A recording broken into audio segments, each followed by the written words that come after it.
దీనికి పరిష్కారం ఏం చేయాలి, ఎలా చేయాలని అప్పుడు ఆందోళన చెందుతుంటారు. అలా కాకుండా ఎప్పుడు కూడా మనం ప్రార్థనలో సమయం గడిపితే, ఎప్పుడు కూడా ప్రభుతో మనం సహవాసం చేస్తే ప్రతి సమస్యలో కూడా దేవుడు మనం జయిస్తాడు. హల్లెలూయా. మరి అదే సమయంలో ఇంకో మాట చెప్తున్నది, ప్రార్థన ఎలా ఉండాలి అంటే కృతజ్ఞతాపూర్వకంగా ఉండాలి. ఎప్పుడు మనం కృతజ్ఞతలు చెల్లిస్తాము? ఎప్పుడైతే మనము మేలును చూస్తామో అప్పుడు కృతజ్ఞతలు చెల్లిస్తాం. ఎప్పుడైతే ఒకరి నుంచి సహాయం మనం పొందామనుకోండి, వాళ్ళకి మనం థ్యాంక్స్ చెప్తాం, కృతజ్ఞతలు చెప్తాం. కానీ దేవుని వాక్యంలో సెలవిస్తున్నది, మీరు ప్రార్థన చేసే ప్రతిసారి కూడా దేవుని కృతజ్ఞతలు చెప్పాలి. హల్లెలూయా.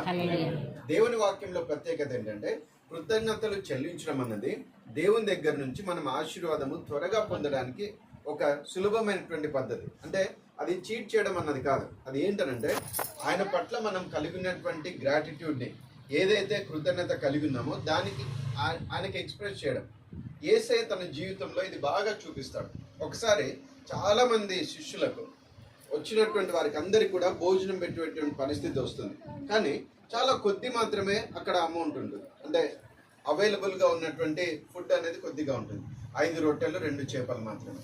ఆయన ఏం చేశాడంటే ఎప్పుడైతే ఆయన చేతి వరకు వచ్చాయో వాటిని ఆశీర్వదించి పరలోకం వైపు చూపించి తండ్రికి కృతజ్ఞతాస్తుతులు చెల్లించి దాన్ని విరిచి అందరికి ఇచ్చాడు. హల్లెలూయా.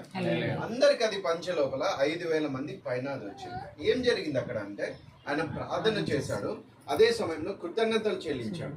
మన జీవితంలో కూడా దేవుడు చేసిన మేళ్ళను బట్టి కృతజ్ఞతలు చెల్లించాలి. అదే సమయంలో ప్రార్థన చేసే ప్రతి సందర్భంలో కూడా కృతజ్ఞతలు చెల్లించాలి. హల్లెలూయా. ఎందుకనంటే మన ప్రార్థనకు ఆయన జవాబు ఇవ్వడానికి ఆయన సిద్ధంగా ఉన్నాడు. హల్లెలూయా.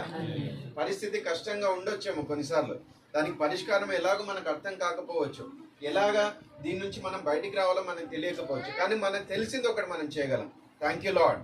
దేవా, ఇప్పటిదాకా నాకు సహాయం చేసావు, ఇప్పటిదాకా నాకు తోడుగా ఉన్నావు, ఈ సందర్భంలో ఈ పరిస్థితిలో కూడా నాకు తోడుగా ఉంటావు, నీ కృతజ్ఞతలు చెల్లిస్తాను. హల్లెలూయా. ప్రతి సందర్భంలో, ప్రార్థన చేసే ప్రతి సందర్భంలో, విజ్ఞాపన చేసే ప్రతి సందర్భంలో దేవునికి కృతజ్ఞతలు చెల్లించడము మన జీవితంలో ఒక పార్ట్గా మారాలి.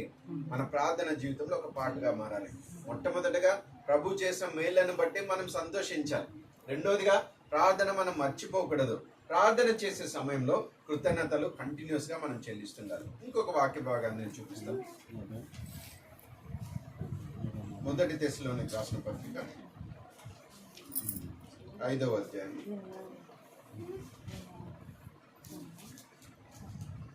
16-17.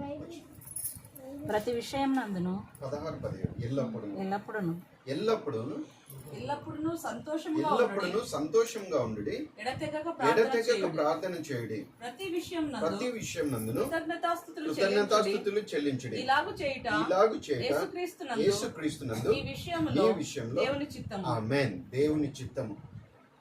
ఎల్లప్పుడూ సంతోషంగా ఉండండి, ఎడతెగక ప్రార్థన చేయండి, ప్రతి విషయం నందు కృతజ్ఞతాస్తుతులు చెల్లించుడి. ఇది మన విషయంలో దేవుని యొక్క చిత్తం అంట. ప్రతి విషయంలో మనం సంతోషంగా ఉండాలి. అంటే ఆ విషయాన్ని బట్టి కాదు, మళ్ళీ అంటే బాధ కలిగేవి, ఇబ్బంది కలిగించే పరిస్థితులు ఉండొచ్చు, దాన్ని బట్టి మనం సంతోషంగా ఉండాలని కాదు. దేవుడు మనకు తోడై ఉన్నాడు, ఆ పరిస్థితిని మారుస్తాడని మనం సంతోషంగా ఉండాలి. హల్లెలూయా. ఒకరు వచ్చి మిమ్మల్ని కొట్టారు, నిందించారు, లేకపోతే మిమ్మల్ని అవమానపరుస్తున్నారు, మీకు వ్యతిరేకంగా నష్టం కలిగించే పనులు చేస్తున్నారు, దాన్ని బట్టి సంతోషించాలని కాదు. కానీ వాళ్ళు ఏమి చేసినా, పరిస్థితి ఎలా ఉన్నా ప్రభు మనతోనే ఉన్నాడు, ఆయన తప్పకుండా మనకు సహాయం చేస్తాడని సంతోషించాలి.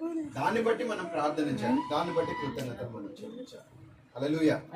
ఎప్పుడైతే కృతజ్ఞతలు చెల్లిస్తామో ఆ సమస్యల నుంచి దేవుడు బయటికి తీసుకుని యేసయ్య మనకు నేర్పించినటువంటి ఆత్మీయమైనటువంటి సత్యం.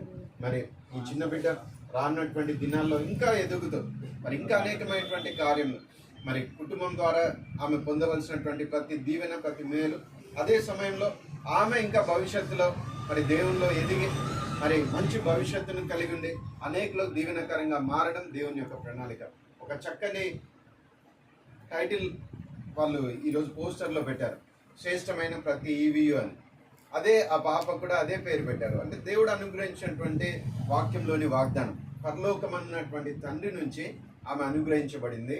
ఆమెను పోషించడానికి, ఆమెను నడిపించడానికి, ఆమెను కాపాడడానికి, ఆమె భవిష్యత్తు గురించి చక్కగా మరి ప్లాన్ చేయడానికి పరలోకం నుంచి దేవుడు తగిన జ్ఞానాన్ని తల్లిదండ్రులకు అలాగే ఇక్కడ ఉన్నటువంటి గ్రాండ్ పేరెంట్స్ కూడా సమృద్ధిగా అనుగ్రహించును గాక.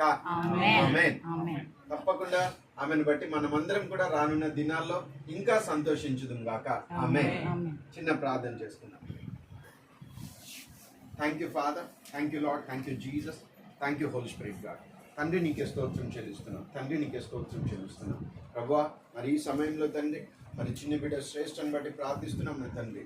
పరలోకమందున మా తండ్రి దేవాను అనుగ్రహించినటువంటి శ్రేష్టమైనటువంటి బహుమానంకే నీకే స్తోత్రం ప్రభువా. దేవా మరి నీ బిడ్డలు తండ్రి ఆయన భరత్ని మరి కోమల గారిని ప్రభువా నువ్వు ఆశీర్వదించి తండ్రి వారిని ప్రేమించి వారికి అనుగ్రహించినటువంటి శ్రేష్టమైనటువంటి పాపకే నీకు వందనాలు చెల్లిస్తున్నాం తండ్రి. మరి ఆ బిడ్డను నీవే దీవించి వర్ధిల్లచ్చమని ప్రార్థిస్తున్నాం. వయస్సునందు, జ్ఞానం నందు, దేవుని దయందును, మనుషుల దయందును ఆ బిడ్డ ప్రతిదినం కూడా ఎదుగులాగిన సహాయం చేయమని ప్రార్థిస్తున్నాం. మంచి ఆరోగ్యంతో ఆమె నింపండి ప్రభువా. దేవా మంచి జ్ఞానంతో ఆమె నింపమని ప్రార్థిస్తున్నాం తండ్రి. మంచి సాక్ష్యంను కూడా ఆ బిడ్డకు దయచేయమని ప్రార్థిస్తున్నాం నా ప్రభువా. దేవా ఏ స్కూల్లో ఆమె చదవాలో తండ్రి, మరి నాయన ఎటువంటి ఎడ్యుకేషన్ ఆమె పొందుకోవాలో ప్రభువా. దేవా నీ యొక్క అనాది సంకల్పంలో నువ్వు ఏర్పాటు చేస్తుండగా తండ్రి తగిన సమయంలో వాటిని బయలుపరుస్తూ నడిపించమని ప్రార్థిస్తున్నాం తండ్రి. ఆ బిడ్డ ద్వారా అనేకులు దీవించబడే విధంగా చిన్నతనం నుంచే తండ్రి దేవ మంచి సాక్ష్యంను దయచేయమని తండ్రి ఆ బిడ్డను రక్షించి నీ ఆత్మచేత నింపమని ప్రార్థిస్తున్నాం నా తండ్రి. దేవ తల్లిదండ్రులకు పేరుని తెచ్చే బిడ్డగా, అలాగే తండ్రి మరి గ్రాండ్ పేరెంట్స్కి ప్రభా ఒక ఖ్యాతిని తెచ్చేటువంటి బిడ్డగా తండ్రి ఆ బిడ్డను దీవించమని ప్రార్థిస్తున్నాం నా తండ్రి. దేవా మరి నెక్స్ట్ జనరేషన్లో మొదటి సంతానంగా తండ్రి మరి ఆ బిడ్డ ఉంటుండగా తండ్రి మరి అనేక మంది కూడా ఆ బిడ్డ దీవెనకరంగా ఉండడానికి సహాయం చేయమని ప్రార్థిస్తున్నాం నా తండ్రి. దేవా తల్లిదండ్రులను బట్టి ఆయన నీకే స్తోత్రం చెల్లిస్తున్నాం తండ్రి. వారికి ఇంకా అభివృద్ధిని కలిగించండి ప్రభువా. దేవా మరి ఇంకా నీ యందు వారు ఎదుగుతూ ప్రభువా.